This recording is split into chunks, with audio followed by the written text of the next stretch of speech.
Kadalasan pag pinag-usapan yung gift ng Panginoon sa atin, yung biyaya ng Panginoon, yung binigay sa atin ng Panginoon ng mga skills and talents, ang nagiging kalabasan nun, payabangan.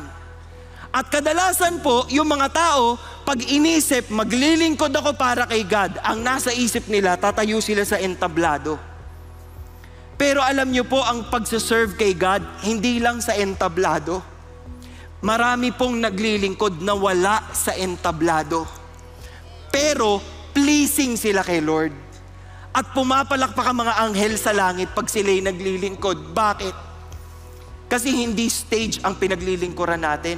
Hindi ilaw ang pinaglilingkuran natin. Hindi camera ang pinaglilingkuran natin. Ang pinaglilingkuran natin, Diyos na tagapaglikha ng lahat. At ang Diyos natin, kita ang lahat. Kahit po kayo ay nagpulot lamang ng mga nalaglag na papel. Kahit po kayo lamang ay nagbukas ng pintuan dahil si nanay hindi mapamatulak yung pintuan mabigat sa CCF. Kahit po kayo ay na tumatambay sa cafeteria at nakita nyong may pamilyang gustong kumain. Malungkot na sila. Tapos nakabend na sila kasi gutom na sila. Tatayo ka at sasabihin mong, dito na po kayo kumain. Walang ibang nakakita, pero kitang-kita kayo ni God. At tuwang-tuwa si God sa inyo. Yun ang paglilingkod.